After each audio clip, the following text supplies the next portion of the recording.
Ciao ragazzi, bentornati sul canale. Ho fatto un upgrade alla scrivania potentissimo perché ho aggiunto due rack di colori per le boccettine piccoline da 36 e di fatto praticamente sotto ho messo Army Painter. Sto aspettando che Army Painter decida cosa può mandarmi per lo sponsorship e quindi praticamente poi probabilmente addirittura gli Scale troveranno un'altra locazione ancora perché diventeranno un supporto in più magari qui a sinistra. Comunque guardate che bellezza che è con tutti quei colori a disposizione. Sotto ho preparato la tavoletta della Red Grass con la base della Red Grass e come vedete un rotatore che servirebbe normalmente per l'aerografo, ma oggi finalmente inizieremo la Torre del Mago. Sarà il tripudio del dry brush e quindi bando alle ciance, mettiamo un primer nero sopra la torre e partiamo con il nostro tutorial della Torre del Mago. Dopo la sigla.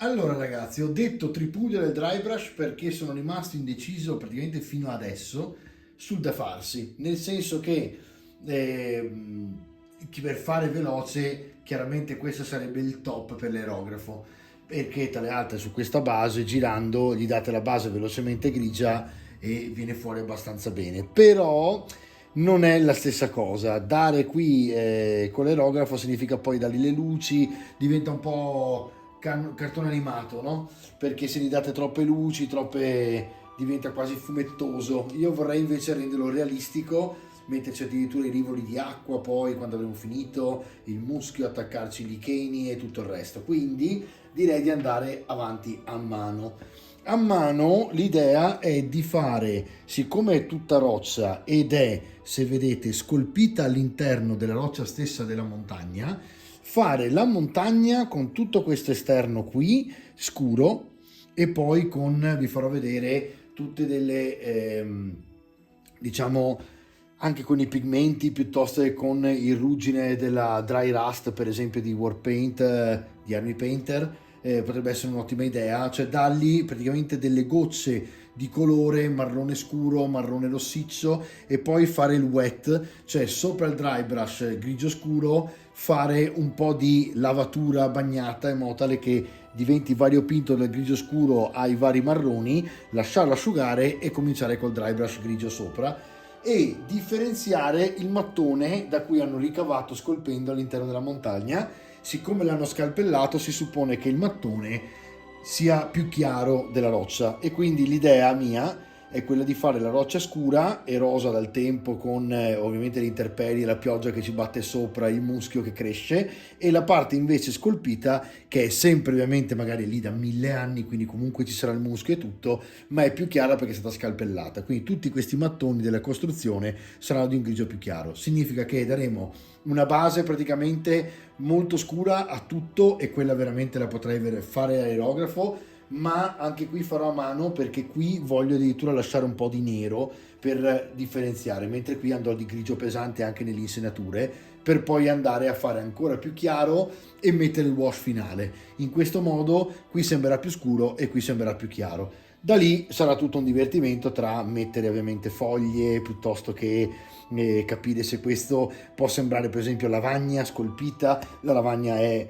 una pietra molto scura, nera, e via così. Vedete qua sono rimasti, non so se lo vedete in camera, poco si vede, sono rimaste le parti un po' chiare perché è difficile col primer arrivare dappertutto, ma ha comunque reso grippante diciamo la superficie della resina e quindi riesco comunque a dare il grigio. A questo punto niente ragazzi, si tratta solo di cominciare, quindi io metto un bel timelapse dove voi vedete praticamente tutta la roccia colorarsi pian pianino e vediamo come andare avanti. Quando vedo che cambio qualche tecnica o qualcosa di particolare che voglio farvi vedere, fermo il timelapse, ne parliamo e ripartiamo. A tra poco.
Allora ragazzi, per dargli questa luminosità con questo grigio scuro, vedete che non è più nero praticamente, ho utilizzato il Darkstone, che è un colore della Army Painter, perfetto per questa cosa, perché se guardate in mezzo alla pietra, diciamo al color grigio scuro, c'è anche un leggero pigmento di marrone, che è perfetto per quello che stiamo cercando di fare qui, che è una pietra, una roccia in mezzo alla natura. E l'altra cosa molto buona è perché Army Painter, perché in questo caso, siccome gli Army Painter sono praticamente tutti dei base, sono molto densi e molto pigmentanti, per il dry brush sono perfetti. Gli scale per esempio, per quanto riguarda il dry brush, un po' meno, perché effettivamente hanno anche l'olio, e ora che mescolate tutto e ora che utilizzate il dry brush ci vuole un po' di più, almeno che non prendiate dei dry della Citadel, cosa che probabilmente farò dopo, perché ho un, mi sembra, Necron Compound, che però è un azzurrognolo, quindi non so se lo utilizzerò, però ho un Downstone Dry, che è un Citadel. Questo è perfetto perché è fatto apposta come dry brush, e pensavo di utilizzarlo sulla parte della torre perché è molto chiaro, mentre adesso continuo a schiarire gradualmente solo la roccia e vediamo un pochino che cosa succede. L'altra cosa è che adesso do un colpo di schiarita alla roccia per vedere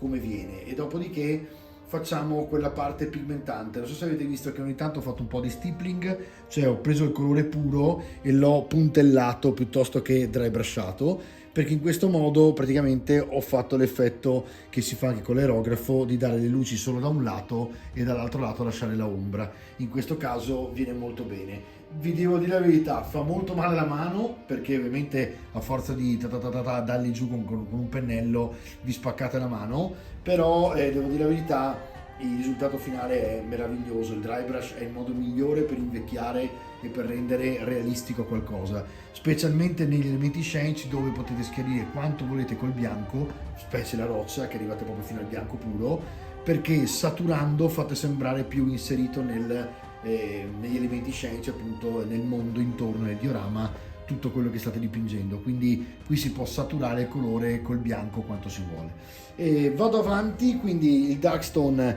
adesso lo andrò a schiarire con un Uniform Grey, che è proprio sempre un Army Painter, sempre effetto molto base, e con questo Uniform Grey vado avanti in realtà dalle luci un po' a tutte e due le parti, sia alla roccia che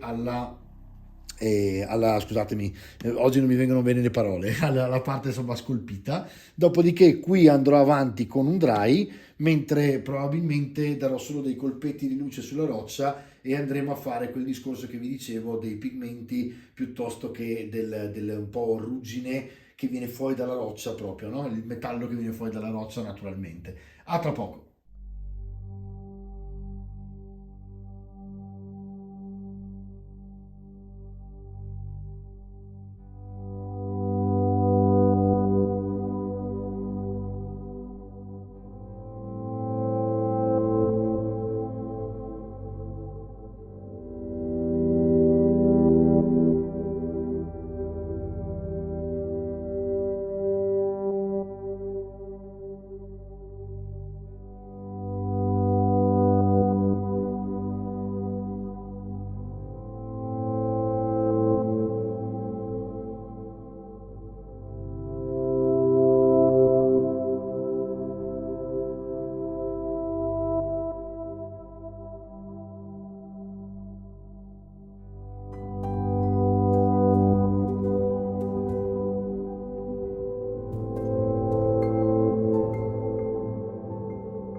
Ecco qua ragazzi, allora adesso ha veramente una connotazione grigia e si vede già, chiaramente voi adesso non lo vedete benissimo perché ho la luce che spara forte da un lato e vedete più le ombre della luce che il dry brush, ma in realtà è molto, l'effetto proprio è pesantissimo, cioè si vede proprio tanto dry brushato. Allora diciamo che da qui si differenzia la roccia, perché questa la lasciamo così com'è e iniziamo a lavorarla con la terra e quindi con i pigmenti.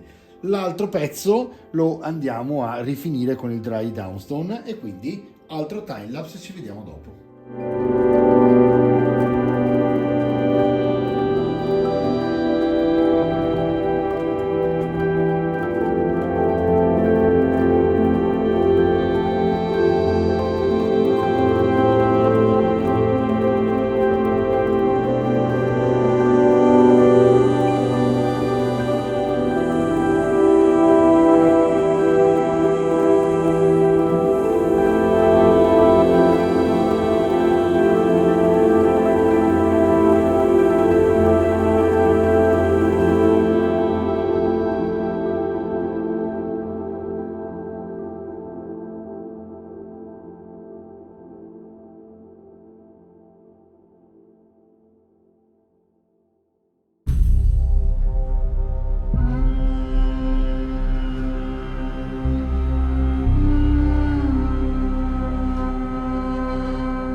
fino al bianco a forza di schiarire. Come vedete adesso lo stacco c'è, abbiamo i mattoni che hanno scolpito nella roccia un po' più chiari e la roccia che è un po' più scura. Ovviamente ora andremo avanti con intanto il weathering che vi faccio vedere con un pennello bagnato e poi solamente per ora sulla roccia, e poi andremo a fare le lavature, quindi farò delle wash nere sicuramente e anche Agrax per dare un po' di connotazione naturale di marrone. Sicuramente ci sta bene del moss in giro che è il muschio e poi vedremo insomma cos'altro fare, ma bene o male non è difficile, è solo questione di avere pazienza perché è un pezzo molto grosso e tra le altre è molto bello, quindi conviene farlo piano e quindi il pennello va usato proprio leggero con la parte diciamo a spolverare proprio senza andare nemmeno a spingere col collo, tranne all'inizio quando avete visto ho fatto lo stippling, ma lì era proprio una questione di toccature al liquido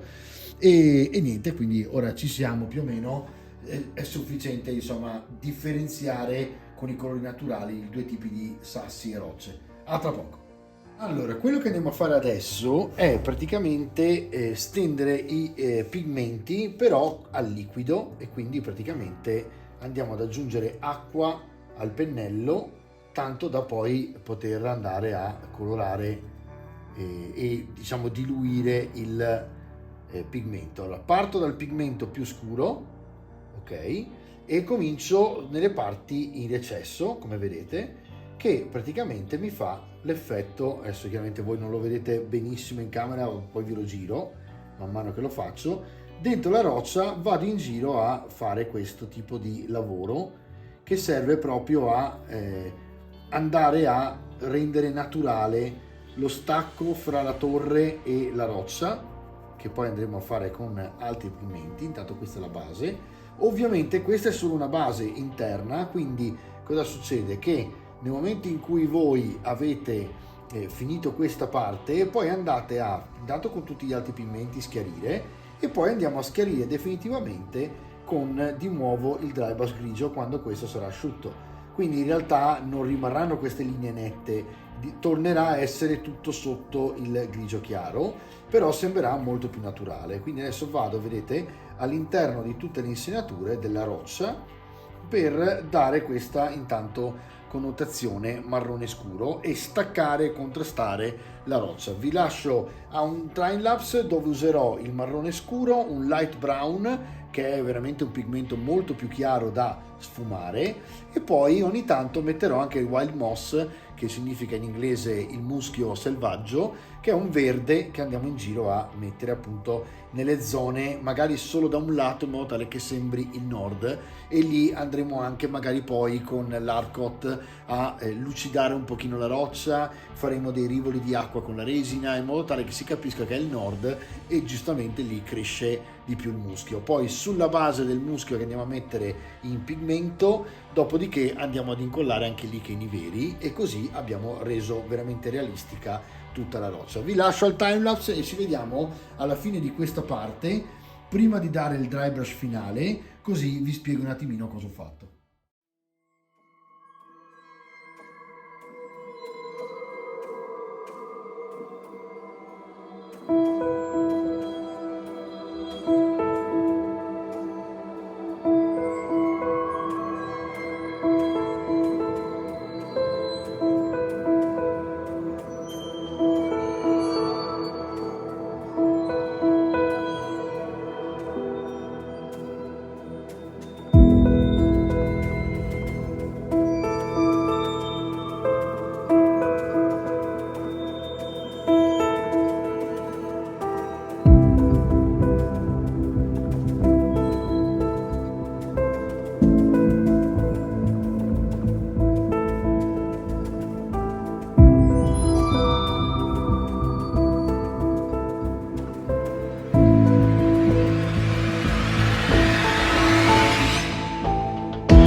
ci siamo, e se guardate adesso la roccia rispetto al diciamo al mattone intagliato si è già staccato tantissimo, perché il mattone l'ho lasciato praticamente solo grigio e bianco per dargli questo stacco rispetto alla naturalità della terra. Adesso si vede anche poco, quando metteremo la luce davanti vedrete meglio, è molto colorato, è molto marrone e verde, e quindi c'è questa base che vedete che veramente aiuta a differenziare, diciamo, il resto. Adesso andiamo a dare un altro colpo di grigio dry brush sopra, in modo tale da dargli un po' di luci e levare via queste parti colorate sulla luce che hanno scurito il bianco. Quindi gli diamo un colpo di grigio chiaro per dare le luci, e dopodiché diciamo che più o meno ci siamo, cominciamo ad attaccare dei licheni, qualcosa del genere, e la prima parte, a parte i mattoncini, no perdon, i legni qua,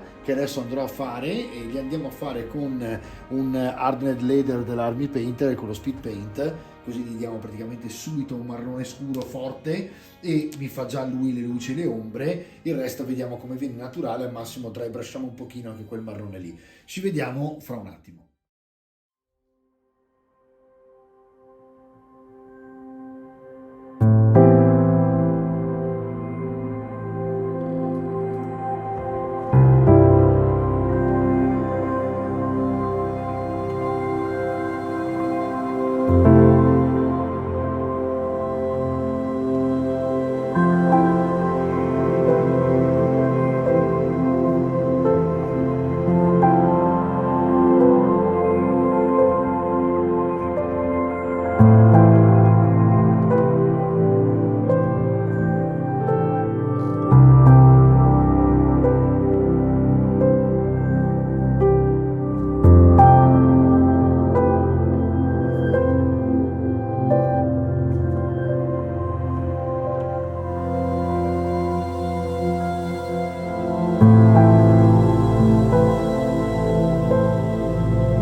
Allora ragazzi, avete visto che il marrone, diciamo, è veramente ben staccato anche da quello del terreno.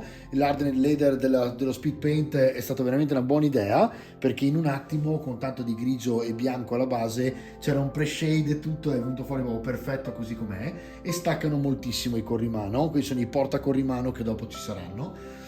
Adesso non ci serve altro che mettere un po' di colla in giro col pennello e attaccare un po' di licheni realistici, per poi andare a colorare il resto nelle prossime puntate della torre. Facciamo in modo che sia tutta omogenea e tutta quanta un corpo unico. Iniziamo a fare le wash su tutta la torre montata, in modo tale che vediamo una visione di insieme di come dovrà essere finita, diciamo, e ci siamo ragazzi. Quindi ci vediamo fra un attimo. Io adesso metto appunto questi licheni, metto un po' di foglioline, faccio un po' insomma di realismo intorno, cercando di portarlo il più possibile alla realtà. Ok, ci vediamo fra un po'.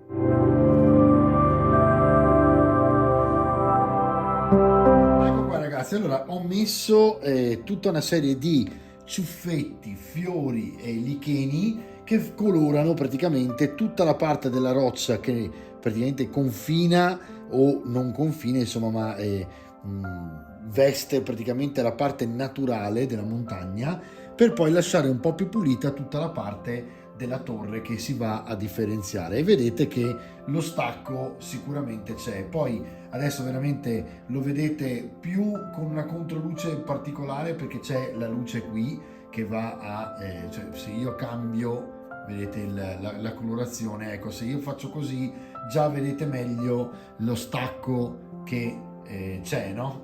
Solamente che prima avevate la luce diretta che uso per dipingere, che è quella che simula la luce del sole, quindi giustamente vedete che adesso là sotto avete proprio quasi bianco e avete lo stacco, no? Ecco, quindi praticamente questo è quello che ci interessa ora. Chiaramente adesso torno con la mia luce che mi serve per dipingere e niente, quindi praticamente poi quando andiamo a vederla sul finale sicuramente sarà molto più carina da vedere. Adesso io volevo usare la resina, quella con la uva, la luce uva, che di fatto è, adesso io sto usando la Phil Crystal UV che ho preso dalla Res Chimica, che è un'azienda che fa praticamente le stesse cose di Green Stuff ma per il cinema. E poi ho comprato ovviamente la stessa cosa, tra l'altro la confezione è la stessa, quindi suppongo che sia anche lo stesso rivenditore, solo che vanno poi a metterci l'etichetta Green Stuff sopra, ma vedete che è la stessa, no? Quindi praticamente resina trasparente che una volta che l'avete messa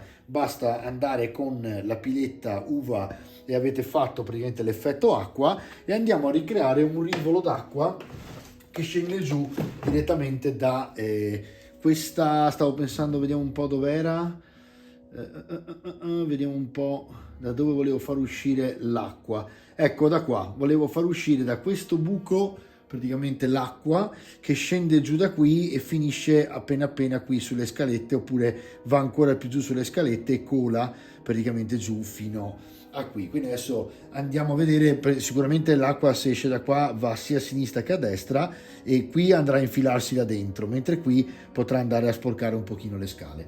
Vado a fare questo e lo facciamo direttamente senza mettere il timelapse, così vedete praticamente come funziona. L'abbiamo già utilizzata per fare la basetta, se vi ricordate, ma insomma se non vi ricordate la vedete adesso. Ecco qua. Allora, qui abbiamo il rivolo che scende giù, sicuramente qui si sporcherà, cioè si bagnerà un pochino, ecco qua, e andiamo a bagnare tutta la parte sotto. La lascio proprio cadere naturalmente, come se fosse proprio un rivolo d'acqua che va a bagnare. La distribuisco un pochino, vado a metterla anche di qua e va a finire ovviamente dentro qui, quindi qui cola, ecco qua, e qui va a bagnare un pochino la roccia. Ecco qua. Adesso semplicissimo, spengo un secondo questa e accendo la uva, e passando praticamente con questa diventa subito dura e ci permette di indurire immediatamente la resina, facendo sembrare il rivolo d'acqua. Anche se andate col matte sopra, questa rimane lucida perché ovviamente è resina, quindi diventa proprio plastica trasparente, e vedete che funziona benissimo.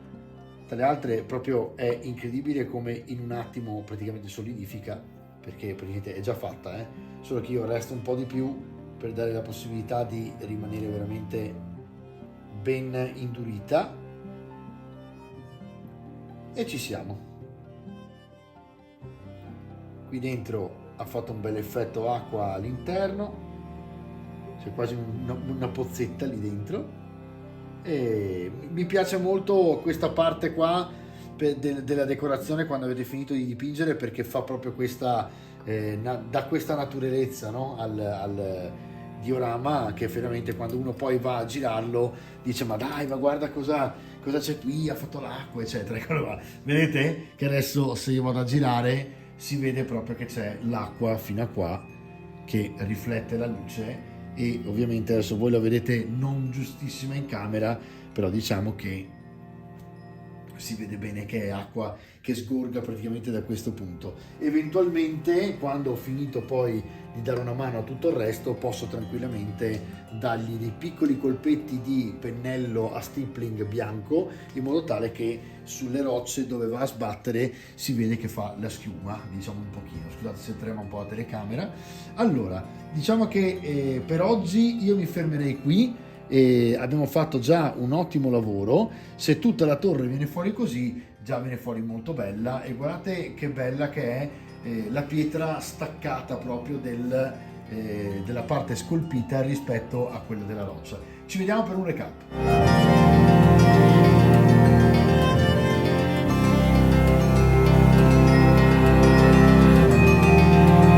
Ragazzi, ero sicuro che sarebbe venuta bene in questo modo. Mi piace molto lo stacco che fa dalla roccia naturale alla roccia scolpita per poi fare i mattoni e ricavare dalla roccia scolpita la torre. Adesso dobbiamo fare identico tutto il resto e andiamo avanti così, quindi di puntata in puntata vedete che arriveremo a finire questa torre che sarà veramente magica sul finale, con tutti questi rivoli d'acqua, con l'umidità, con il muschio che andrà a invecchiare il legno, la parte del tetto che sarà azzurra, diciamo bluastra, tutta rovinata dalle intemperie, quindi si intraverrà sotto il marrone e sopra la vernice come se fosse proprio, potremmo fare col CP medium addirittura. E quindi poi vedremo come proseguire questa avventura della Torre del Mago. Ci vediamo alla prossima puntata, ciao!